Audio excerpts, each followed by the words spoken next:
পুরাতনী দূষণ করতেছে 179টা শিল্প প্রতিষ্ঠান বুড়িগঙ্গা। আপনারা বলেন যে শ্যামপুরে কতদিন যাবত ডাইং ফ্যাক্টরিগুলো বুড়িগঙ্গায় বর্জ্য ফেলছে? এর আগে কিন্তু হাইকোর্টের নির্দেশে এই শ্যামপুরের ফ্যাক্টরিগুলো বন্ধ করা হয়েছিল, ওরা আবার চালু করেছে। এই একটা যে টমের জেরি খেলা, এই টমের জেরি খেলা থেকে উত্তরণের জন্য আমি মনে করি যে বিশ্ব ব্যাংকের ওই প্রকল্প যদি আমাদের অনুমোদিত হয়, তাহলে ডিপার্টমেন্ট অফ এনভায়রনমেন্ট যে কাজটাকে 4টা ম্যাজিস্ট্রেট নিয়ে করতে হয়, 4টা ম্যাজিস্ট্রেট নিয়ে পলিথিনের বিরুদ্ধে অভিযান করতে হয়, দূষণকারী শিল্প প্রতিষ্ঠানের বিরুদ্ধে অভিযান করতে হয়, ইটভাটার বিরুদ্ধে অভিযান করতে হয়, আর নানা রকমের যে সীসা কারখানা সেগুলোর বিরুদ্ধে অভিযান করতে হয়। এখন আমরা তুরা নদীতে দেখলাম তুরা নদী দূষণ করতেছে 179টা শিল্প প্রতিষ্ঠান, এবং আমরা আমাদের প্রত্যেকের সিমেন্টের পানি যাচ্ছে বুড়িগঙ্গায়। RICL TMX, যুগের পর যুগ স্থাপনা থাকে মজবুত। এখন রাজুকের সাথে কথা বললাম, রাজু এখন বলছে ঢাকা শহরে 5 কাঠার উপর যত বিল্ডিং আছে সেগুলোতে সেপ্টিক ট্যাঙ্ক এবং সিওয়েজ ট্রিটমেন্ট প্ল্যান্ট ব্যক্তি পর্যায়ে তারা ম্যান্ডেটরি করবে।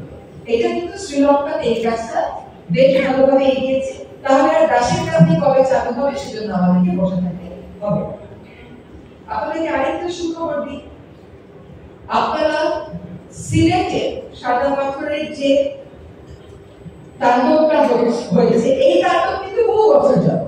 ফেসবুক পড়ে মনে হলো এই তাণ্ডব 2025 সালে হয়েছে, তা কিন্তু মোটেও না। এই তাণ্ডব শুরু হয়েছে 2006-7 সাল থেকে। আমার পড়া প্রথম মামলাতে আমি প্রথম রায় পেয়েছি 2006 সালে। এখন দেখেন জনগণের শক্তি কতটা শক্তিশালী। যখন সব মানুষেরা প্রতিবাদ শুরু করলো, তখন কিন্তু প্রশাসন বাধ্য হলো এটাকে থামাতে। এবং দেখেন আমি এবং ফজল ভাই আমরা দুইজন উপদেষ্টা, পাথর কিন্তু উনার মন্ত্রণালয়ের বিষয়, পাথর কতটুকু চুরি হলো না হলো এটা আমার বিষয় না। তারপরেও আমরা দেখেছি সরকারকে আপনি স্পিড করবেন না, করা উচিত না। আমরা দুইজন উপদেষ্টা জুন মাসে গেছি, আমি জানি না আর কোন উপদেষ্টা পাথর উত্তোলন জায়গাতে নিজে মাঠে গেছিল কিনা। তারপরে আমাদের গাড়ি আটকে ধরে কি ধরনের আক্রমণ করা হয়েছিল সেটা আপনারা দেখেছেন, কি ভাষায় গালিগালাজ করা হয়েছিল সেটা আপনারা দেখেছেন। তারপরে আপনারা যখন সম্মিলিত প্রতিবাদ করলে তখন পাথর চুরির যে রাজনৈতিক ঐক্য সেটা ভেঙে পড়তে বাধ্য হলো। এই যে ঐক্যটা ভেঙে পড়লো, এটা কিন্তু আমাদের জন্য একটা অপরচুনিটি। এখন আমরা পানি সম্পদ মন্ত্রণালয়ের উদ্যোগে সিলেটের এই পর্যটন প্রিয় 7টি না 6টি এই মুহূর্তে মনে করতে পারছি না পাহাড়ি স্রোতধারা যেগুলো নদী, সেগুলো রক্ষায় একটা মাস্টার প্ল্যান করছে। এই মাস্টার প্ল্যান কিন্তু একটা প্রকল্প আকারে হবে এবং সেখানে আমাদেরকে সহায়তা করতেছে নেদারল্যান্ডস সরকার। এই গত 2 দিন কিন্তু বাংলাদেশের প্রথিতযশা 3 জন আর্কিটেক্ট সিলেটে সময় কাটিয়েছেন কেমন করে ওইটাকে আসলে আপনি একটা পরিবেশ বান্ধব ট্যুরিজমে রূপান্তর করতে পারেন।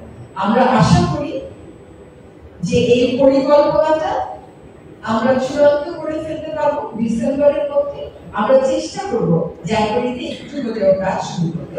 গ্লসি শাইনি কিছু না, ওই জায়গাগুলো এমনিতেই শুনবে।